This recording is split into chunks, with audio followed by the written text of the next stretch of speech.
नाज़रीन आदाब। 30 नवंबर 2022 मुताबिक 5 जमादिल अव्वल के अवधनामा वॉइस एडिशन में आपका खैर मकदम है। मैं हूं मुस्सी रजा और आप समाअत फरमाने जा रहे हैं अवधनामा में शाये अहम खबरों के खास हिस्से। अजीत डोभाल ने आज इंडिया इस्लामिक कल्चरल सेंटर में मुनक़दा इंडोनेशिया के एक आला सतही वफ्द को खिताब करते हुए कहा कि दुनिया में इस्लाम की सही तशरीह पेश किए जाने और इसके मॉडर्न पहलू को उजागर करने की शदीद ज़रूरत है, क्योंकि ये ऐसा मजहब है जो तमाम मज़ाहिब के लिए अमन, शांति, रवादारी और भाईचारे का पैगाम लेकर आया है, जिसमें दहशतगर्दी की कोई गुंजाइश नहीं है। हिंदुस्तान और इंडोनेशिया में बैनुल मज़ाहिब, रवादारी और समाजी हम आहंगी के फ़रोग़ में उलमा का किरदार के उन्वान से मुनक़दा इस प्रोग्राम में इंडोनेशिया के कौमी सलामती मुशीर और नायब वज़ीर आज़म प्रोफेसर डॉक्टर मोहम्मद महफूज MD की सरबराही वाले इस वफ्द में वहाँ के कई उलमा और मजहबी रहनुमा शामिल थे। इंडोनेशिया के कौमी सलामती मुशीर ने कहा कि मुल्क में मजहबी मुनाफरत ख़त्म करके कौमी हम आहंगी, रवादारी और भाईचारे कायम करने में इंडोनेशिया के उलमा और दीगर मजहबी उलमा का नुमाया रोल होता है।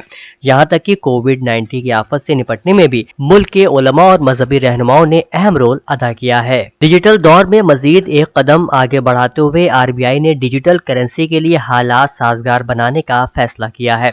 RBI 1 दिसंबर को अपने डिजिटल करेंसी यानी CBDC के पायलट प्रोजेक्ट को रोल आउट करने वाला है। इस पायलट प्रोजेक्ट के तहत ₹1 डिजिटल टोकन की शक्ल में काम करेगा। ये डिजिटल करेंसी ठीक उसी तरह काम करेगी जैसे कि करेंसी नोट और सिक्के काम करते हैं। बताया जा रहा है कि इसे बैंकों के जरिए तकसीम किया जाएगा। गोवा में जारी 53वें बैनुल अक़वामी फिल्म फेस्टिवल ज्यूरी के सरबराह इसराइली फिल्मसाज नाडो लापिड ने फिल्म द कश्मीर फाइल्स के मुतालिक मुतनाज़िया बयान दिया था, जिस पर हंगामा बर्पा हो गया है।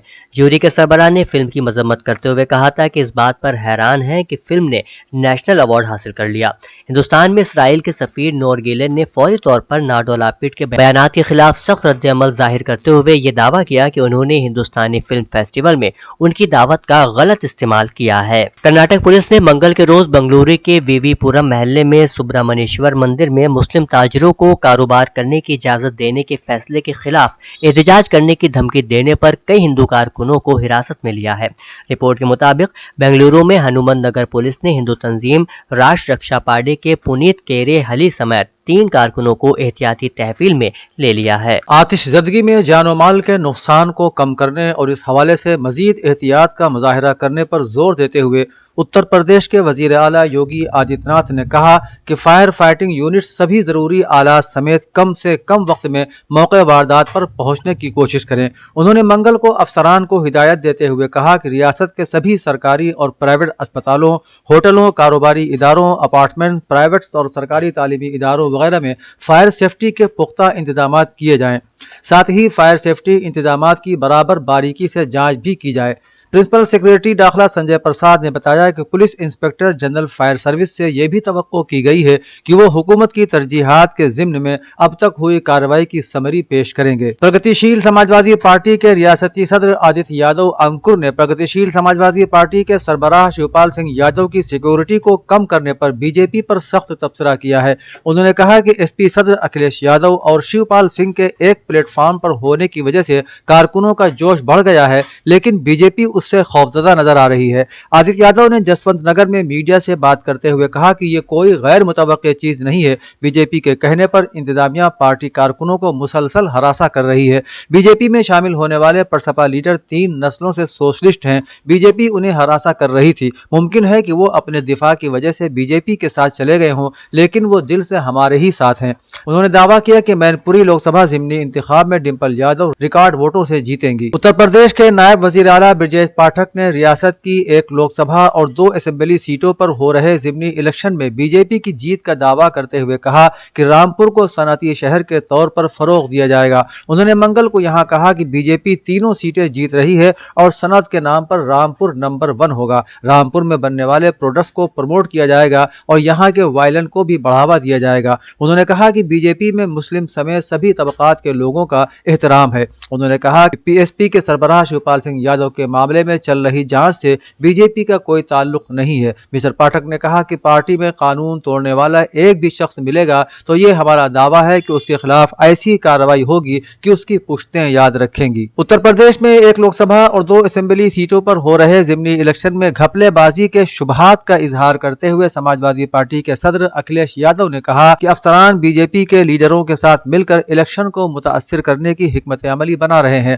اکھلیش یادو نے منگل کو میڈیا نمائندوں سے بات چیت میں کہا کہ الیکشن کمیشن دیکھے کہ مین پوری میں لوک سبھا سیٹ کا ضمنی الیکشن غیر جانبدار کس طرح سے ہوگا۔ انہوں نے کہا کہ مجھے رامپور جانا پڑ رہا ہے جہاں سے خبریں آ رہی ہیں کہ پولیس نے ایس پی کارکنوں پر ظلم کی حدیں پار کر دی ہیں۔ انہوں نے دعویٰ کیا کہ عوام سماجوادی پارٹی کے ساتھ ہے اور عوام بی جے پی کے سارے جھوٹوں کو بے نقاب کر دیں گے۔ بجلی کارپوریشنوں کے اعلیٰ انتظامیہ پر منمانی رویہ اپنانے کا الزام لگاتے ہوئے اتر پردیش میں سبھی بجلی کارپوریشنوں کے بجلی ملازمین نے منگل کو غیر معینہ کام کے بائیکاٹ کا آغاز کر دیا۔ راجدھانی لکھنؤ میں بجلی ملازمین نے شام 5 بجے پورے اتر پردیش میں مشل جلوس نکال کر اپنی مخالفت درج کرائی۔ ہائیڈل فیلڈ ہاسٹل میں پورے دن احتجاجی مظاہرہ ہوا اور شام کو سینکڑوں مشل روشن کیے گئے۔ بجلی ملازمین جوائنٹ جدوجہد کمیٹی نے بجلی کارپوریشنوں میں ٹکراؤ کے لیے اعلیٰ قیادت کی منفی و ہٹ دھرمی طرز نظام کو ذمہ دار ٹھہرایا، ساتھ ہی چیئرمین پر حکومت کو گمراہ کرنے کا الزام لگاتے ہوئے وزیر توانائی سے مؤثر مداخلت کرنے کی اپیل کی۔ اودھنامہ کے جہانما صفحے کے مطابق سعودی حکومت کی طرف سے منشیات کے جرائم میں موت کی سزا پر اقوام متحدہ اور انسانی حقوق کی تنظیموں نے تشویش کا اظہار کرتے ہوئے اسے انتہائی افسوسناک قدم قرار دیا ہے۔ اقوام متحدہ کے ہائی کمشنر برائے انسانی حقوق کے ترجمان نے کہا کہ منشیات جیسے جرائم پر موت کی سزا دینا بین الاقوامی اصولوں اور معیارات سے مطابقت نہیں رکھتا۔ اقوام متحدہ کے ہائی کمشنر برائے انسانی حقوق کی ترجمان الزبتھ تھروسل نے کہا کہ سعودی عرب میں ہر روز پھانسی کی سزائیں دی جاتی ہیں۔ ایمنسٹی انٹرنیشنل نے سزائے موت پر سخت رد عمل دیتے ہوئے ایسے قدم کو زندگی کے حق پر حملہ قرار دیا ہے۔ جنرل عاصم منیر نے پاک فوج کے 70ویں سپہ سالار کی کمان سنبھال لی ہے۔ سبکدوش ہونے والے army chief general Qamar Javed Bajwa نے پاک فوج کی کمان ان کے سپرد کی۔ سبکدوش ہونے والے army chief general Qamar Javed Bajwa کو گارڈ آف آنر پیش کیا گیا، جس کے بعد تقریب سے بطور آرمی چیف اپنے آخری خطاب میں جاوید باجوہ نے کہا کہ میں عنقریب گمنامی میں چلا جاؤں گا، لیکن میرا روحانی رابطہ ہمیشہ فوج سے قائم رہے گا۔ انہوں نے جنرل عاصم منیر کو مبارکباد دیتے ہوئے کہا کہ میں امید کرتا ہوں کہ ان کی پرموشن ملک اور فوج کے لیے کامیابیوں کا باعث بنے گی۔ آرمی چیف نے کہا کہ مجھے خوشی ہے کہ میں فوج ایک مائناز اور قابل سپوت کے حوالے کر کے ریٹائر ہو رہا ہوں۔ ٹورنٹو پولیس نے 1983 میں ہونے والے 2 خواتین کے اندھے قتل کا معمہ ڈرامائی انداز میں ڈی این اے کے ذریعے حل کر لیا۔ 61 سالہ شخص کو دوہرے قتل کے الزام میں حراست میں لے لیا گیا۔ معروف تاجر کی بیٹی اور فیشن ڈیزائنر 26 سالہ ایرن گلمور کو 1983 میں ان کے گھر میں زیادتی کے بعد قتل کیا گیا تھا، جہاں وہ اکیلی رہائش پذیر تھی۔ اس کے 4 ماہ بعد اسی علاقے میں 4 بچوں کی 45 سالہ ماں ٹائلز کی لاش ملی۔ اس وقت ہی کیس کی تفتیش کرنے والوں کا شک تھا کہ یہ دوہرے قتل کی واردات ہے جس کے پیچھے ایک ہی شخص ہے۔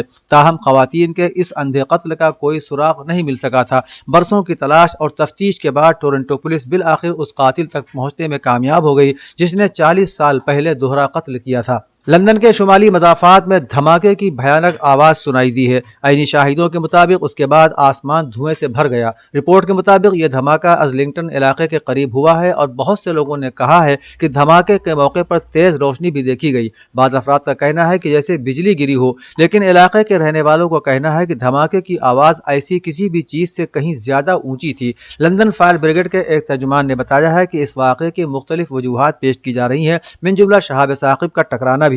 ذرائع نے بتایا ہے کہ دھماکے کے بعد پورے لندن شہر میں عجیب سی بو بھی پھیل چکی ہے اور انٹرنیٹ خدمات متاثر ہو گئی ہیں۔ برطانوی انتظامیہ نے اس بارے میں تفصیلات پیش کرنے سے گریز کیا ہے، جس سے اس واقعے کی نوعیت اور حقیقت کے بارے میں شکوک و شبہات میں اضافہ ہو رہا ہے۔ دوحہ کے عوامی اجتماعات کے میدان میں منعقدہ پروگرام کے دوران ایرانی اور فلسطینی شائقین نے مل کر دونوں ممالک کے پرچم لہرائے اور بیت المقدس فلسطین کا ابدی دارالحکومت ہے کے نعرے لگائے۔ اس موقع پر ایران کی آواز سے پورا میدان گونج اٹھا اور ایرانیوں نے بھی فلسطینیوں کی حمایت کی قدردانی کرتے ہوئے دونوں قوموں کے درمیان اٹوٹ رشتہ برقرار رہنے پر زور دیا۔ واضح رہے کہ قطر میں ورلڈ کپ مقابلے میں فلسطین کی حمایت اور اسرائیل کی مخالفت کے میدان بھی تبدیل ہو گئے ہیں۔ پوروانگ فوڈز کا PAPA پریم اور پوشٹک اچار स्वाद दादी और नानी के हाथों का। घरेलू पद्धति से बने शुद्ध एवं पौष्टिक अचार आइटम्स भारत भर में होम डिलीवरी उपलब्ध। रेट्स एवं अचार आइटम्स जानने के लिए व्हाट्सएप करें 8299599829।